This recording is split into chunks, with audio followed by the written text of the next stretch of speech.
Hoje eu convidei o pastor Daniel, ele é da igreja Renovo, lá no Brasil, é uma igreja conectada à vinha, e ele vai estar ministrando para nós a palavra.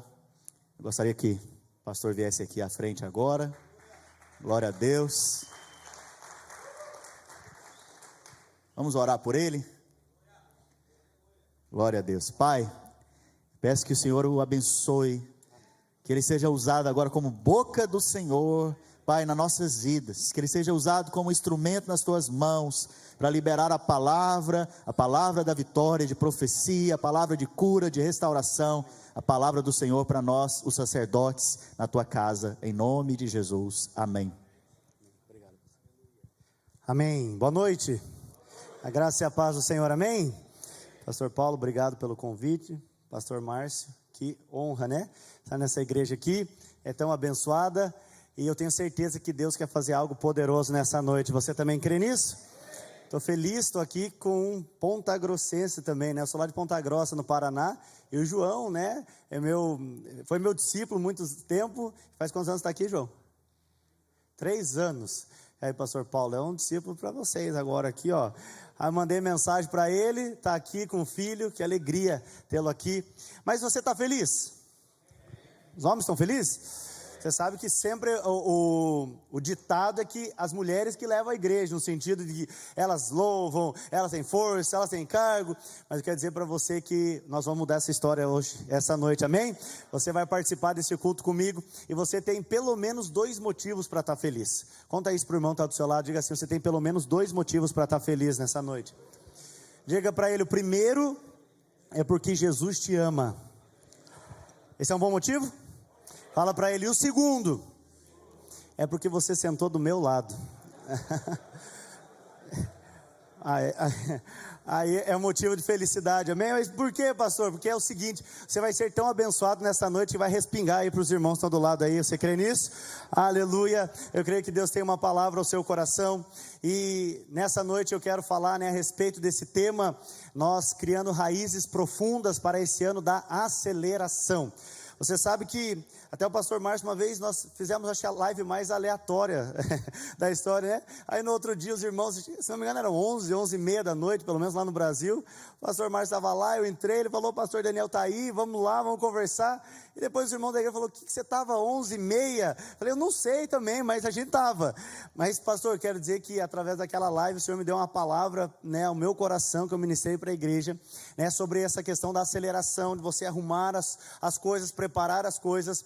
E eu entendo o seguinte, que é um momento que o Senhor está liberando uma palavra profética sobre as nossas vidas, né? Este ano é o ano realmente de aceleração, de conexões, de bênçãos, de portas abertas, e a Bíblia fala que as portas que Deus abre, ninguém pode fechar. Alguém crê nisso? Então o Senhor quer liberar, né, uma unção mesmo, para que você veja isso acontecendo. E por quê? Nós temos vivido, a pastora Luiz fala muito isso, a respeito, nós vivemos esses 2 últimos anos. Eu fiquei aqui tão feliz com uma notícia, né? Eu cheguei aqui com a minha máscara, e ainda lá na minha cidade tem que usar, né, em todos os lugares. E a primeira pergunta que eu fiz para o irmão que me recebeu da porta, falei: como é que é? Ele falou: pastor, está nos Estados Unidos, aleluia. Falei: então eu vou ficar até lá liberar também, né? E eu falei assim: nós ficamos nessa pandemia 2 anos, né, travados no sentido de podemos fazer as comunhões. Eu não sei como é que foi aqui, mas lá nós ficamos alguns meses sem poder nos reunir como igreja, reunir as células, né, algo tão difícil, tão amarrado. Mas eu creio que nesse tempo, neste ano, e a partir desse ano, o Senhor quer fazer, né, uma obra de aceleração. Eu ilustro isso, eu não sei se você aqui acontece, você já pegou muito trânsito, e você pegou alguém que é muito lento na sua frente. Alguém já pegou? Aqui eu falo que você está num outro mundo, né? Aqui tudo dupla, tripla, nem sei mais o que fala, né? Para vir de Miami para cá, eu cheguei hoje, era 6 faixas, né? Então eu falei: aqui não congestiona, não é possível. Mas o que acontece? Não é possível. No Brasil, você vai viajar, nós temos mais 3 igrejas no interior do Paraná, pista simples, às vezes aquele caminhão lento. É interessante que, eu não sei se já pegou um caminhão lento em pista simples, lembra lá, né, do Brasil? E o que acontece? Você fica ali às vezes 5, 10 minutos atrás daquele caminhão, lento. Então quando você tira e vê que pode ultrapassar, então você ultrapassa o caminhão. Mas vamos supor que o caminhão estava muito lento, a 20 km por hora. Agora você ultrapassou o caminhão, o que você faz? Você anda 25? Você anda 30? Você há de convir comigo que 25 é mais rápido do que 20. Você, passaria e iria adiante. Mas o que acontece? Geralmente quando nós ficamos travados por muito tempo no trânsito, nós quando desvencilhamos, há uma reação natural, normal, que às vezes é imperceptível, que nós fazemos o quê? Aceleramos. Então foi interessante, na frente da casa do meu pai, essa semana aconteceu isso. Não, vou dizer uma mulher, porque está no culto só de homens aqui, depois você corta na transmissão, mas uma mulher estava ali fazendo, uma manobra, meio não saía do lugar, e um cara atrás, e buzina, e vai, e aí ela deu um lado para ele, ele acelerou, cantou o pneu e passou. Falei assim, na quadra seguinte tinha um sinaleiro fechado. Mas o que acontece? É um instinto, quando nós perdemos, é o senso que nós perdemos muito tempo, nós ficamos parados muito tempo atrás, nós perdemos tempo. Então a primeira reação de quem sente que realmente perdeu tempo, é que agora ele acelera, sabe, só vai viver o ano da aceleração quem tem o senso que você talvez perdeu algum tempo da sua vida com alguma coisa que o Senhor tinha para você, com um propósito, com um chamado, com algumas questões que o Senhor tinha para a sua vida, e talvez ao decorrer dos últimos anos, talvez não só na pandemia, mas nos últimos anos você percebeu que talvez você não agiu como você deveria agir, não se comprometeu como você deveria se comprometer. Quer dizer, no ano da aceleração, o Senhor está tirando o caminhão da sua frente, e você vai pisar no acelerador, e vai viver os melhores dias da sua vida, vivendo essa aceleração que Deus tem para você. Mas sabe, dentro dessa palavra também, o Senhor me lembrou de um texto, talvez eu ache o primeiro texto que eu guardei da palavra de Deus, está lá em Salmo 119, 105, eu não sei se projeta aqui, projeta? Se projeta no Brasil, em Ponta Grossa, no Paraná, aqui vai projetar também, mas Salmo 119, 105, a Bíblia fala assim, lâmpada para os meus pés é a tua palavra, e essa palavra ela se torna luz para o nosso caminho. Deixa eu falar algo para você, por que o Senhor trouxe ao meu coração essa questão desse versículo, lâmpada para os meus pés é a tua palavra e luz para os meus caminhos. Você sabe que nós só podemos acelerar se de fato nós encontrarmos a luz, nós tivermos luz. Então, eu também quero falar de uma experiência minha, não sei se alguém é louco como eu, mas eu quando tirei a carteira, as primeiras vezes que eu viajei, eu tinha uma curiosidade de saber como que era um carro desligado a lanterna no escuro. Alguém já tinha essa curiosidade? Homem é tudo igual, então eu não sou louco sozinho. Alguém já desligou, deu só aquela piscadinha? Já, tá, então tá, ok, então estou em casa. O medo de falar um exemplo meu é que fala assim, não, ninguém nunca fez isso, eu me senti muito mal. Mas o que acontece? Eu lembro que naquela escuridão à noite eu desliguei a lanterna, então fica, automaticamente você já dá uma tirada do pé do acelerador, já fica ali no freio, mas logo você acende. Por quê? Porque a escuridão, ela nos freia, a escuridão, ela nos paralisa, e a escuridão aqui está falando de uma falta de revelação, falta de luz, de conhecimento da palavra do Senhor, do propósito de Deus sobre as nossas vidas. Sabe, muitas vezes nós temos a nossa vida como se, numa velocidade em câmera lenta, de uma forma mais lenta. Por quê? Porque nós não temos luz.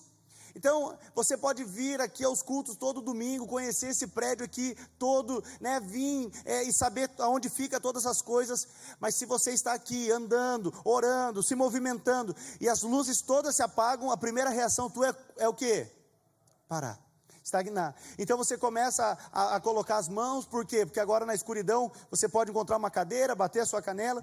Então sabe, querido, a primeira coisa que eu quero falar para o seu coração nessa noite, é que nós, se queremos aprofundar as nossas raízes para esse ano de aceleração, isso está diretamente ligado ao nível de profundidade, de conhecimento daquilo que Deus tem para as nossas vidas.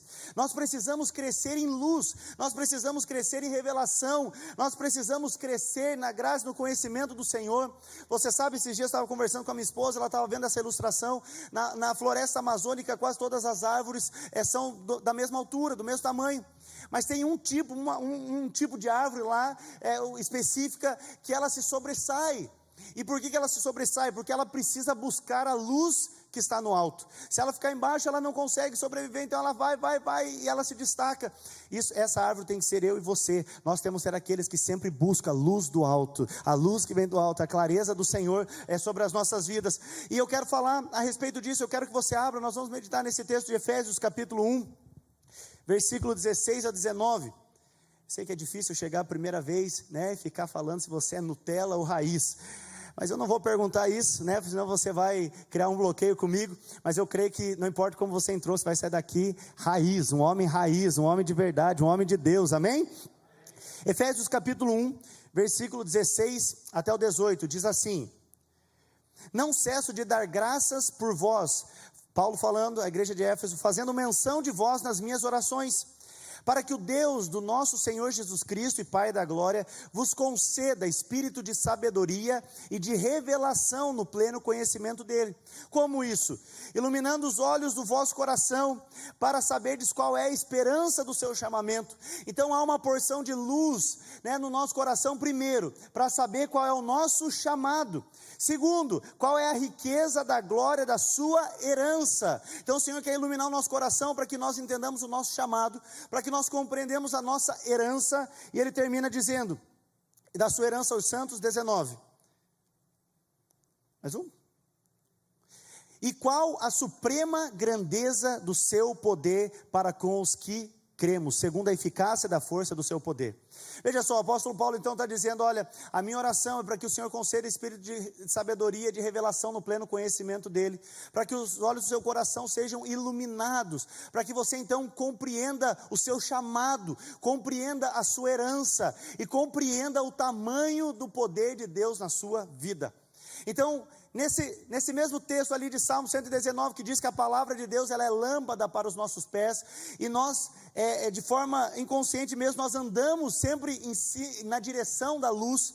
Então, não sei se você tem costume de acampar, faz tempo que não acampo, mas gostava. Então, quando você vai acampar, você está com a lanterna, você faz isso sem pensar, mas isso é uma reação natural. Você ilumina, então você anda em cima da luz, na direção da luz. Ninguém ilumina para a direita e caminha para frente. Ninguém ilumina atrás e caminha para frente. Então veja, a luz vem primeiro. Então agora eu ando na medida da luz. Então se a luz chega longe, eu sei que eu posso andar longe. Se a luz é curta, eu sei que eu tenho poucos passos. Eu quero dizer para você que essa era a oração de Paulo. Paulo estava dizendo assim, olha, eu oro para que o coração de vocês sejam iluminados, para que você receba clareza, revelação, para que você compreenda o teu chamado. Homem de Deus está aqui. O Senhor quer trazer luz na sua vida, para que você compreenda o seu chamado.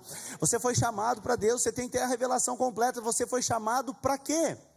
Você foi chamado, né, para exercer o quê? Você foi chamado para refletir o quê? Você foi chamado, né, para expressar quem? Nós precisamos ter uma revelação completa do nosso chamado.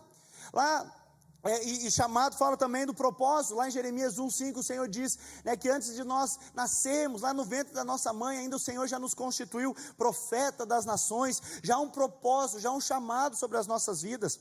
Mas também ele diz, olha, eu quero que vocês sejam iluminados, para que vocês compreendam o tamanho da herança. Há uma herança para mim e para você, conquistada lá na cruz do Calvário. Há algo que o Senhor deixou para nós por herança, e essa herança é algo que nós não precisamos pagar. Nós recebemos pelo simples fato de sermos filhos. Mas sabe, o Senhor está dizendo, olha, há uma herança. E lá em Romanos 8 ele vai dizer, vocês sim são filhos de Deus, e agora vocês são filhos de Deus, vocês se tornaram herdeiros de Deus e co-herdeiros com Cristo. Mas por fim ele fala que agora também nós precisamos ter clareza da grandeza do nosso Deus. Então, chamado, herança e a grandeza de Deus. O que isso tem a ver com raiz? Porque eu quero dizer algo para você. Você só pode de fato exercer o seu chamado e receber da herança e conhecer, né, e experimentar de todo o poder de Deus quando você se torna maduro, quando você tem raízes profundas. Abra lá em Gálatas capítulo 4, versículo 1. Gálatas 4, 1. A palavra de Deus diz assim. Pode colocar Gálatas 4, 1. Digo, pois, que durante o tempo que o herdeiro é menor, em nada difere de escravo, posto que ele é o Senhor de tudo. Então o apóstolo Paulo está dizendo, olha, tem momentos que mesmo nós sendo herdeiros da promessa, daquilo que Deus tem, nós não conseguimos acessá-la. Por quê? Porque ainda somos imaturos. porque ainda não atingimos a maturidade.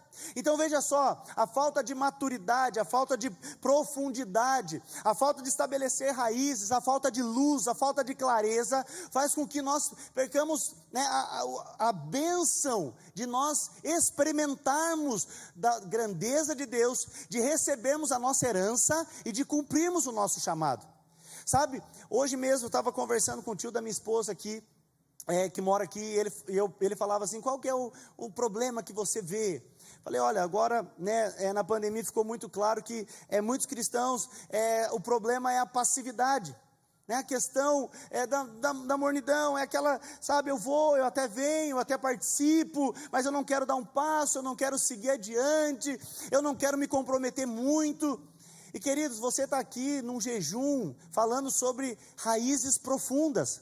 Raízes profundas significa que você precisa estar conectado, totalmente ligado, alicerçado. Você sabe, você arrancar uma grama do solo é muito fácil, porque as suas raízes são fracas, são rasas.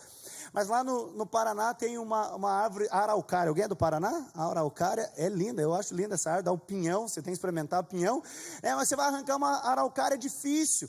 Tem árvores que, né, a raiz são muito longas. Então veja, queridos, o Senhor está dizendo para você, olha, agora se você quer experimentar isso, se você quer viver isso na sua vida, se você quer tornar isso realidade, a promessa de Deus como uma realidade para você, você precisa estar conectado.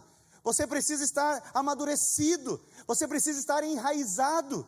Então quando você vai estabelecendo raízes profundas, você consegue exercer o chamado pelo qual você recebeu da parte do Senhor, você consegue ter clareza da herança, e não apenas saber que tem uma herança, mas desfrutar da herança. Você é filho, e o prazer do pai é que o filho possa desfrutar da herança que ele deixou, né? O Senhor deixou uma herança, e agora você pode desfrutar, mas também você agora precisa entender e compreender que o teu Deus, Ele é poderoso. E Efésios 3:20 vai dizer que Ele é poderoso para fazer infinitamente mais de tudo que você pedir ou pensar, segundo o poder dEle que opera em nós. Então veja, nós sabemos o versículo. Você conhecia esse versículo? Decora, você sabe o versículo, sabe o endereço, mas a questão é que você às vezes sabe o versículo, mas não tem uma realidade de experimentar o poder de Deus de forma constante. Por quê? Porque ainda somos imaturos, mas o Senhor quer nos levar nesses dias, e eu creio que nesse jejum o Senhor quer te levar a um novo nível, para que você possa experimentar o poder de Deus de uma forma clara, constante, poderosa na sua vida. Quem crê também diga amém. Então você sabe para que tudo isso? Porque agora nós precisamos entender que há uma carreira proposta. É esse tempo de aceleração, o Senhor tem uma carreira proposta. Então em Hebreus capítulo 12, versículo 2, coloca para mim, Hebreus 12, 2, o apóstolo Paulo vai dizer primeiro, olha, vamos nos desvencilhar de todo peso, de todo pecado, que tenazmente nos assedia, porque agora nós vamos correr, Hebreus 12, 2, correr uma carreira. Mas é interessante que nesse texto ele diz assim, você vai correr uma carreira que lhe foi proposta. Nesse ano da aceleração, olha aqui, homem de Deus, nesse ano da aceleração você não vai correr para qualquer lado, você não vai fazer qualquer coisa, você não vai seguir em qualquer direção. Há uma carreira que já está proposta pelo Senhor na sua vida. E o apóstolo Paulo está dizendo assim, olha, olhando firmemente para o autor e consumador da minha fé, o qual de troca da alegria que lhe estava proposta, suportou a cruz, e está sentado à destra de Deus. Não, desembaraçando. Portanto, também nós temos rodear-nos de tão grande nuvem de testemunhas, desembaraçando-nos de todo peso e pecado que tenazmente nos assedia, corramos com perseverança a carreira que nos está proposta.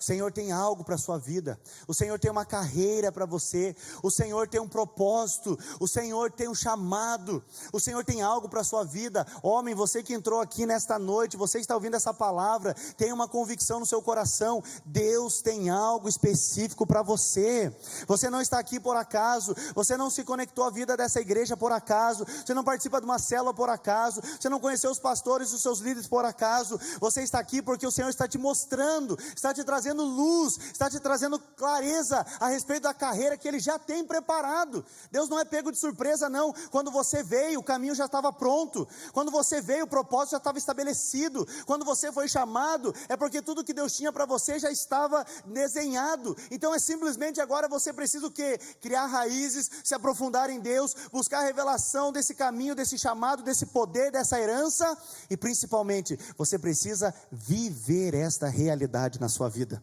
Sabe, eu tenho falado muito isso, e como tem acontecido tantos testemunhos lá na igreja que eu pastorei em Ponta Grossa, sabe, de irmãos que falam, pastor, né, uma vez, eu lembro que uma irmã chegou para mim e falou assim, pastor, falando de oração, não é que eu orei e deu certo, eu orei e deu certo, ela era nova na fé, mas eu fiquei pensando, mas é claro, né, não é questão de uma aposta, não é questão de um caminho que a gente vai ver aonde dá, o que acontece, é o que o Senhor já estabeleceu. Então, querido, há um propósito na sua vida, e aonde você vai viver os dias mais felizes, encontrar o maior significado e importância na sua vida, é quando você estabelecer a sua vida no centro do propósito de Deus, quando você realmente viver isso. Então, para nós vivermos isso, assumirmos a nossa herança, precisamos dessa luz, mas você sabe, viver isso de uma forma prática, viver isso de uma forma consistente, constante, diária, viver de milagres, é desafiador para nós, porque Efésios capítulo 6 vai dizer que nós temos uma luta, uma guerra sendo travada, e o nosso adversário não são pessoas, não é carne ou sangue, mas é principados e potestades. E quando eu estava preparando essa palavra, o Senhor trouxe muito forte ao meu espírito a respeito de uma arma, de uma seta que muitas vezes o nosso adversário usa para nos impedirmos de experimentar da herança, de experimentarmos de ver o poder, de não cumprirmos o chamado. E essa resistência, essa arma que o inimigo usa, chama-se intimidação. Diga comigo, intimidação. Quer dizer algo para você, o Senhor vai tirar hoje da sua vida todo espírito de intimidação nessa noite, eu creio nisso, o Senhor fala claramente ao meu espírito, né? E o que é intimidação? Intimidação é interessante, se você for no dicionário, você vai ver que a intimidação é a ação de fazer com que alguém se sinta amedrontado. E a intimidação é interessante por quê? Porque de fato não é a luta, é algo que você já se sente amedrontado antes dela. Não sei como está nos Estados Unidos, mas agora no Brasil teve uma alta muito grande no combustível. Então, a gente pagava R$ 5,89 o litro da gasolina, e agora chegou a bater R$ 7,39. Então, aumentou demais. E o que acontece? Veja só, alguns irmãos dizendo, pastor, meu Deus, e agora? Como é que vai ser? Agora eu vou ter que desistir, não vai dar conta, eu não vou ter como abastecer, vou ter que me desfazer do carro, agora é luta, não vai sobrar nada, agora eu vou virar tudo em combustível, não posso vir mais nos cultos, não posso mais nas reuniões. E eu falo, calma, aumentou ontem, ele nem viveu o mês, ele nem passou o mês, ele nem lutou a luta, ele nem guerreou a guerra, ele nem pelejou a batalha, mas o que acontece? Simplesmente por algo se levantar, ele já se sentiu intimidado. E a intimidação é terrível, por quê? Porque ela tem a tendência de nos deixar amedrontado antes da batalha. Então você sabe, isso acontece muito, né? Antes, né, mais jovem, mais solteiro, eu gostava muito de assistir aquelas MMA, né, a luta de MMA, vale tudo, enfim. E aí antes tinha um evento que era a encarada, lembra disso? Então, ainda tem, né, um lutador fica de frente para o outro, e ali eles então ficam encarando um ao outro. E o que é aquela encarada? É uma troca de intimidação. Eu já vi entrevistas de lutadores falando que muitas vezes eles sentiram que ganharam a luta na encarada, ou que perderam a luta na encarada, né? Por quê? Porque ou eles intimidaram, ou eles se sentiram intimidados. É interessante porque, veja, não foi a luta, não quis dizer nada a respeito do seu treinamento, do seu preparo, simplesmente aquele momento de olhar, intimidar o outro, né, fez com que a batalha já fosse vencida. Então, por que eu falo que, né, muitas vezes esse homem Nutella é o homem que cede à intimidação? Porque é um homem que não está disposto a lutar, não está disposto a agir. Eu quero dizer algo, querido, com muita clareza ao seu coração, mas nós somos governados por aquilo que nos intimida. Nós somos governados por aquilo que nos intimida. Você sabe que eu estou a 1.000 e poucos quilômetros de Goiânia, minha cidade. Então dá, acho que 17 horas de carro. Tinha um irmão de uma das nossas igrejas no interior, Ele queria muito ir, tinha condições, era um irmão bem próspero, e aí ele queria muito ir, a gente falou, não, nós vamos de avião, ele falou, não, de avião eu não vou. É interessante que ele foi, mandou a esposa de avião, ele pegou uma caminhonete que ele tinha, e ele andou sozinho, 1.000 e poucos quilômetros, lá da cidade dele, até Goiânia. Agora fala para mim, qual que é a chance dele acontecer alguma coisa nesse trajeto com ele, e a chance do avião? O dele é muito maior. Quantos acidentes ocorrem diariamente, mensalmente, entre a estrada, entre Ponta Grossa e Goiânia? É muito mais. Agora veja só, a intimidação, o medo que ele tem ali do avião faz com que ele nem entre, ele nem queira andar, ele nem queira experimentar. Com certeza a viagem saiu muito mais cara, ele foi sozinho na viagem, uma caminhonete, sem dividir com ninguém, cansativo, mas ele foi por quê? Porque aquilo que intimida te controla. Aquilo que nos intimida nos controla. Então minha esposa hoje tem uma escola sobre maternidade. É interessante que às vezes nós conversamos a respeito disso e ela fala assim, olha quantas mensagens eu recebo de mulheres falando assim, pastora, eu amo seu conteúdo, eu amo seus textos, mas eu tenho tanto medo de ter filho. Por quê? Porque aquilo que intimida, controla. Não tem filho por quê? Porque já está intimidada, como que vai ser? Eu não vou dar conta, eu não vou conseguir ser uma boa mãe, eu não vou conseguir educar, eu não vou conseguir fazer. Você sabe, nem teve a experiência de passar uma noite em claro, né, pastor Márcio? Que com certeza já deve ter tido, né, com 3. Então, nem teve a experiência, nem ainda ficou, nem enfrentou as adversidades, nem foi desafiada na questão da criação, mas simplesmente paralisou. Não estava disposto a dar um passo. Por quê? Porque se sentiu intimidado. Então, sabe, homens Nutella é aqueles que cedem para a intimidação. Mas homem raiz, guarda isso no seu coração ou anota no seu celular. Homem raiz é aquele que diante da intimidação você está disposto a enfrentar, a lutar, a perseverar, a continuar caminhando. Mas pastor, como que eu vou definir o que eu vou ser? Pela introdução que eu dei, o quanto de luz você tem, o quanto de clareza você tem, o quão profundo você é. Então, sabe, só há uma forma de nós vencermos a intimidação, queridos, é como? É se nós levantarmos e enfrentarmos. Nós temos vivido uma geração, infelizmente eu falo com muito amor, mas de forma real para você, uma geração de homens fracos.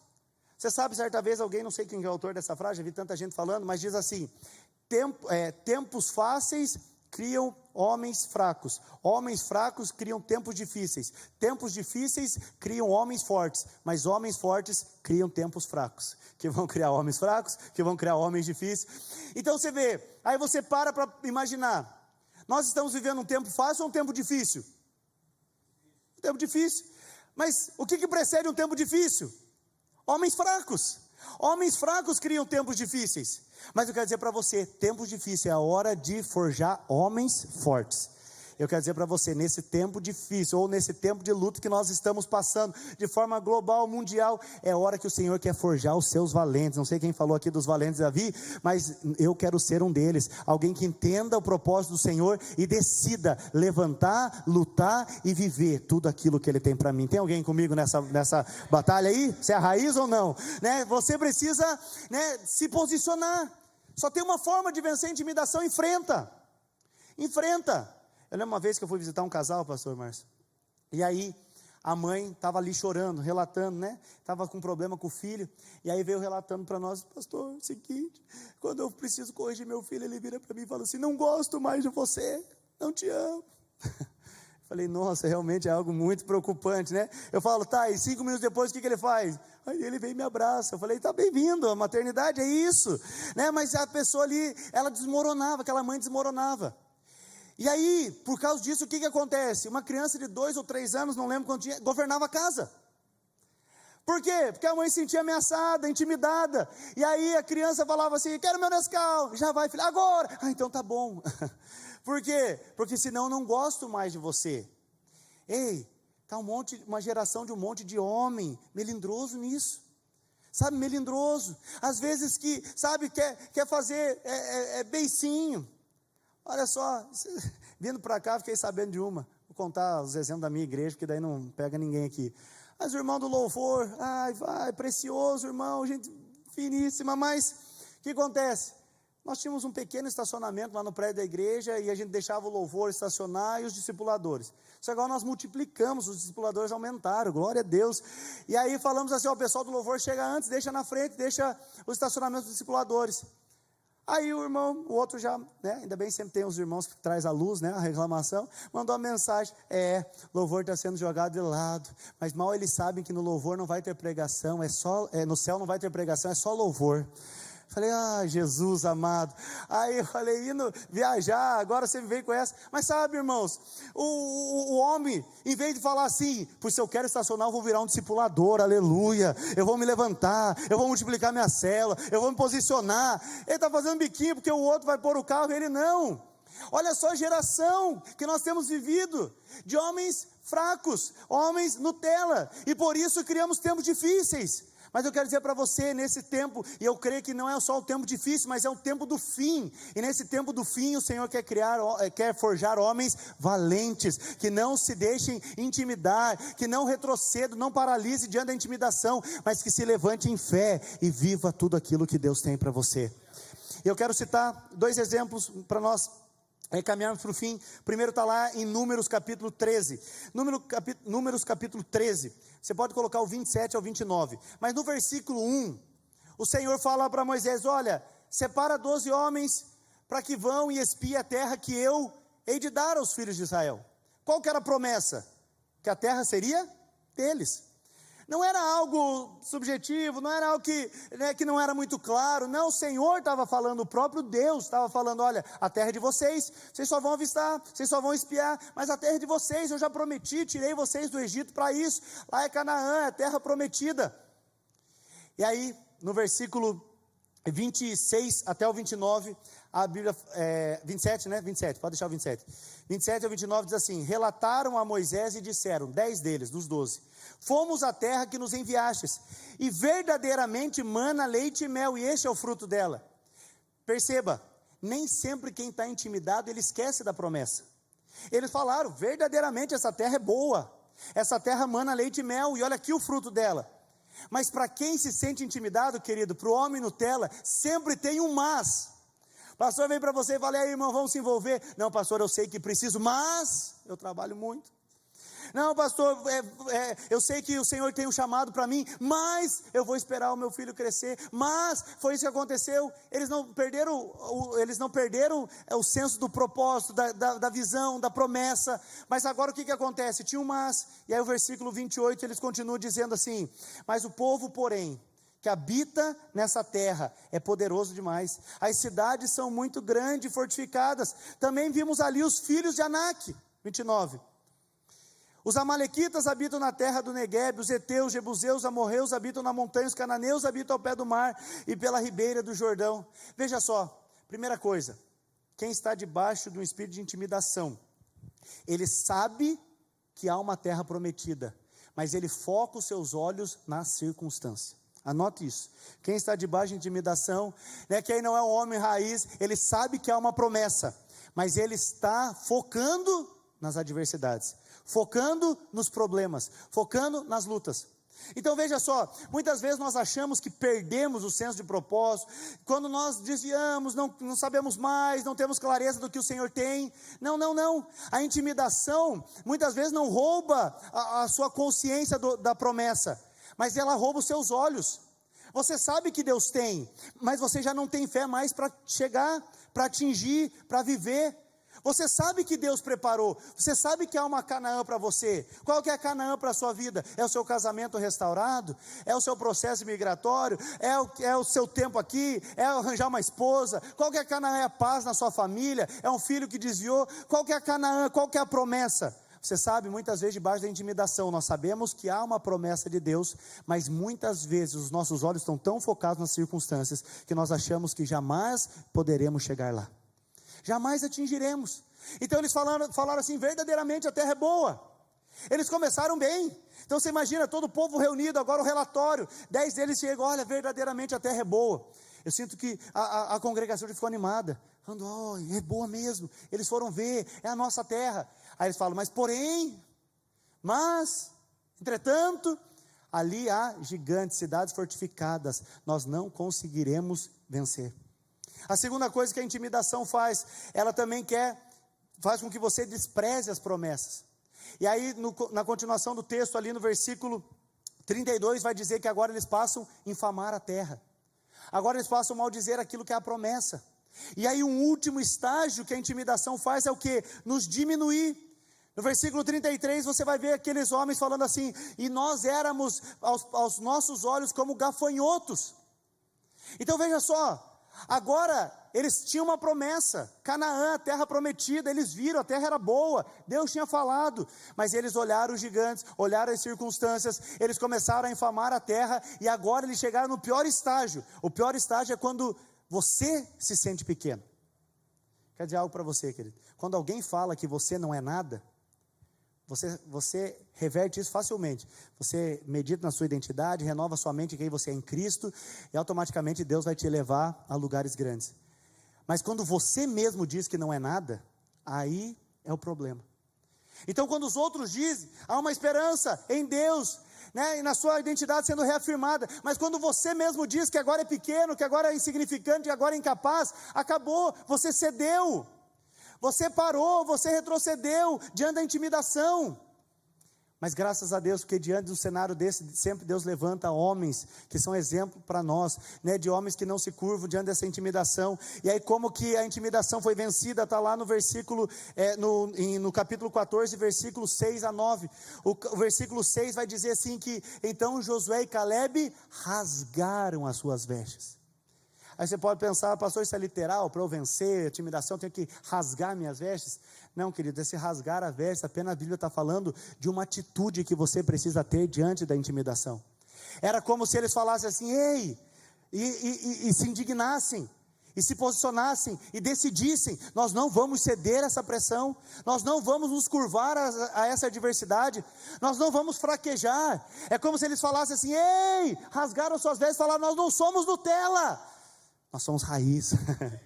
O pastor Paulo está aqui, acho que foi o irmão ali, chegou, né, falou, pastor, aqui está raiz. Eu falei, não é nada de Nutella.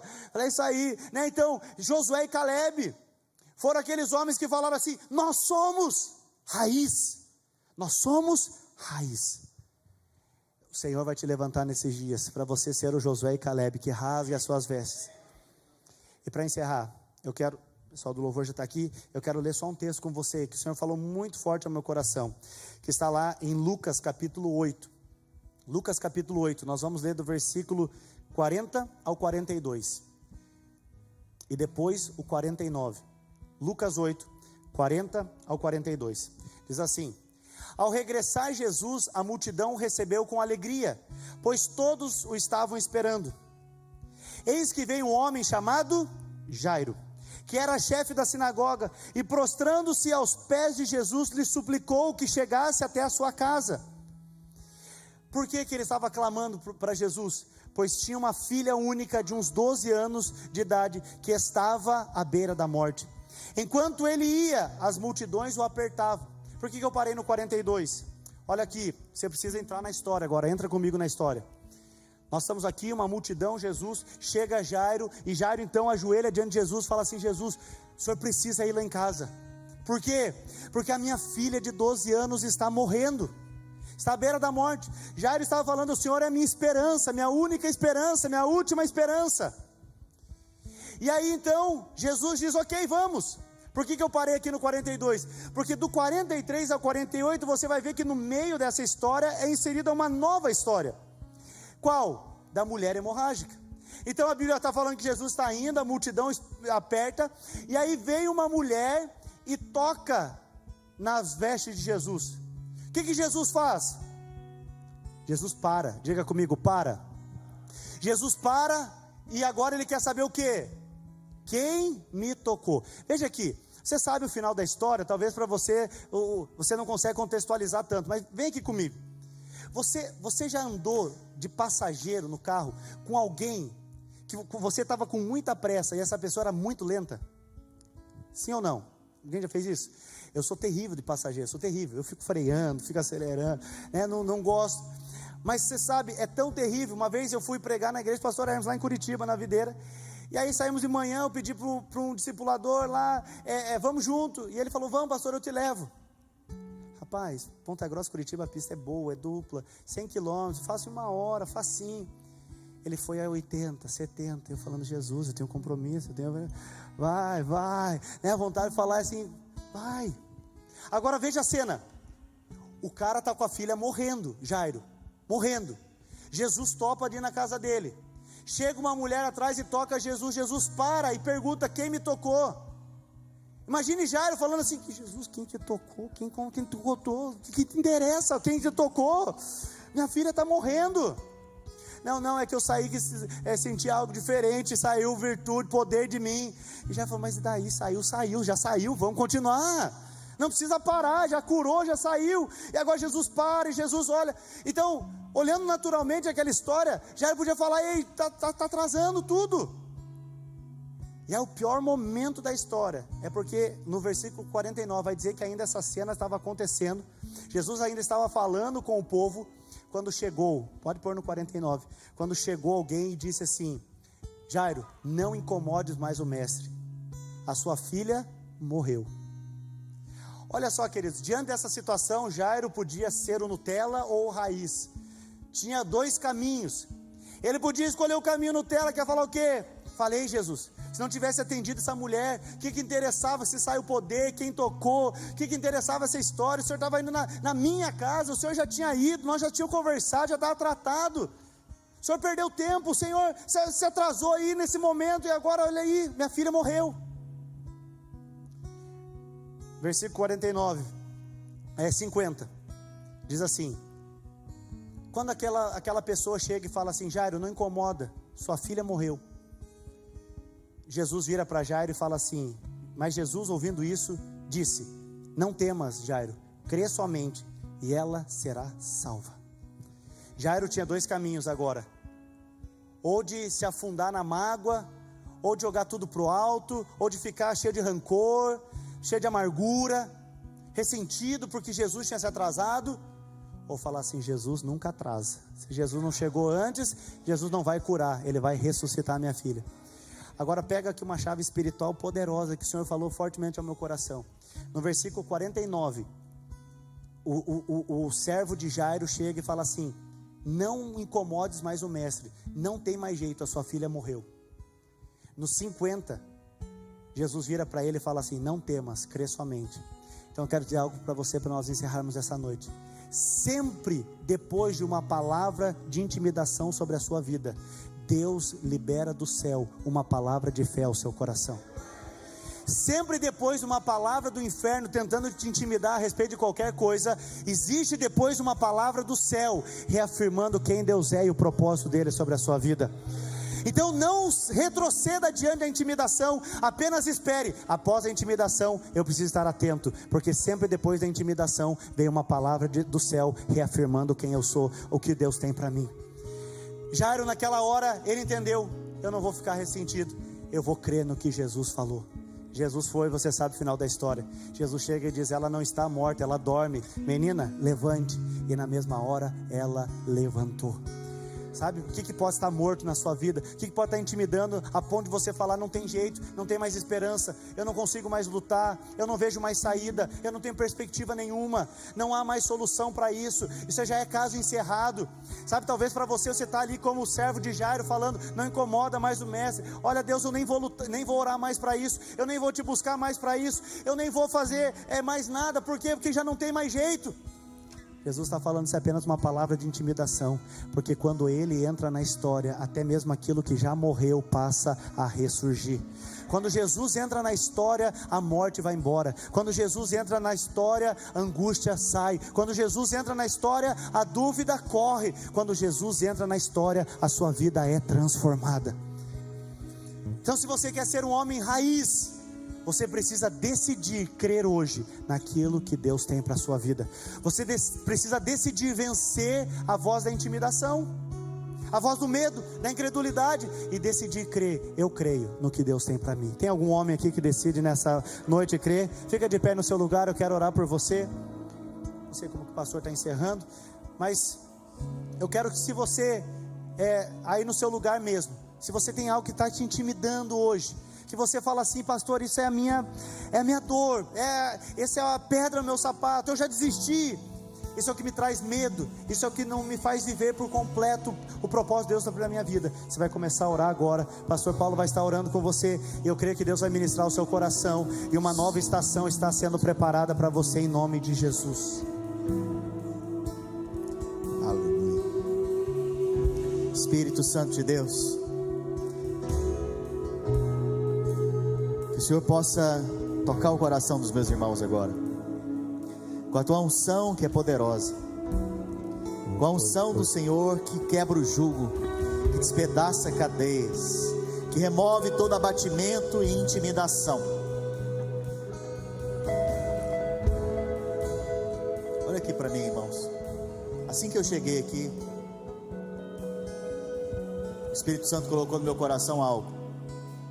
Muitos homens estão debaixo de abatimento, estão abatidos espiritualmente. O pastor Daniel pregou sobre intimidação. A intimidação te abate e te paralisa, e a raiz disso é o medo. É o medo de não dar certo, é o medo de não conseguir, é o medo de não avançar. Mas a raiz mais profunda é a condenação. Sabe, o Espírito Santo colocou uma imagem no meu coração, e quando Ele coloca, eu creio que Ele quer ministrar. A imagem de nós orando por esses homens que estão abatidos, impondo as mãos sobre eles, e eles sendo libertos de todo abatimento, toda paralisia espiritual, de todo medo, de toda culpa, toda condenação, para poder avançar e se posicionar como homem de Deus. Então eu quero te convidar aqui nessa noite, se esse é o seu caso, não fique na sua cadeira, eu quero que você venha aqui à frente. Nós, os pastores, nós vamos impor as mãos sobre você agora, nós vamos liberar a unção de Deus sobre a sua vida. Se você chegou aqui abatido, você vai sair daqui cheio do Espírito, você vai sair aqui cheio de fé, você vai sair daqui se posicionando no Senhor. Então vem aqui à frente agora, todos aqueles que percebem que essa palavra foi para você, vem aqui à frente, não fique na sua cadeira.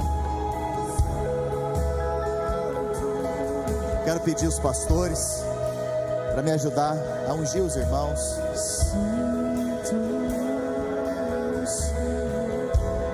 Pôr as mãos sobre os irmãos, orar por eles.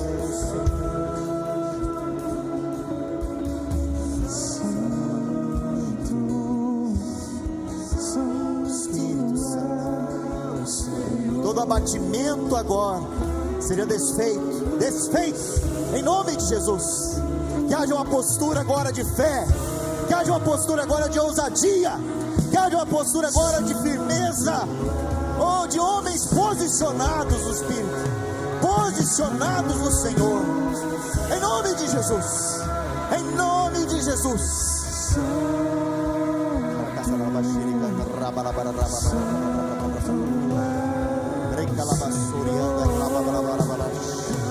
Oh Espírito Santo, que a tua unção agora comece a ser ministrada, que a tua unção agora comece a ser derramada sobre esses irmãos. Espírito Santo de Deus, que a tua unção agora seja liberada sobre esses irmãos, que o poder do teu Espírito agora revista cada um deles, que cada um deles sejam revestidos agora do poder do Espírito.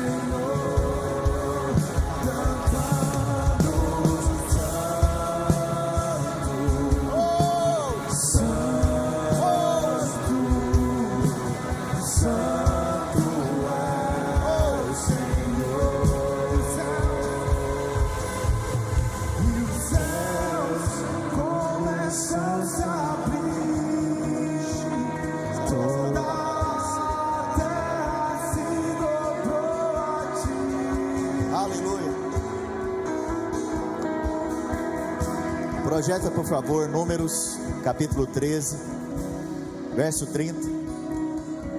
Vocês podem permanecer aqui na frente. Aqueles que estão aqui, vieram. Aleluia. Olha aqui, irmãos. Qual é a maneira de você vencer a intimidação? Qual é a maneira de você vencer o abatimento? É tomando a palavra de Jesus. Crê somente. Seu papel como homem de Deus é crer somente. Pastor, mas eu não estou vendo nada. Pastor, eu não estou vendo saída, não estou vendo como resolver essas situações que eu estou vivendo. A sua resposta a Deus é crer somente. Fala assim comigo, eu creio. Fala mais alto, eu creio. Eu quero que você veja aqui a postura desse homem de Deus, Caleb. Caleb, ele foi um dos espias. Aqueles espias que estavam abatidos e medrosos. Eles contagiaram toda uma congregação dizendo: o que o Senhor nos prometeu é muito bom, mas nós não vamos dar conta não. Eu preciso te dizer, você é pai, você é homem de Deus, você é homem nesta igreja. A sua postura nunca deve ser de abater ninguém. Sua postura nunca deve ser de contaminar e contagiar as pessoas com medo. A sua postura tem que ser a de Caleb. A postura de Caleb é: então Caleb fez calar o povo perante Moisés e disse: eia! Pode dizer isso nessa noite? Subamos e possuamos a terra, porque certamente prevaleceremos contra ela. Na sua casa, meu irmão, na vida da igreja, no seu trabalho, não se abata com nenhum tipo de informação, com nenhum tipo de mensagem.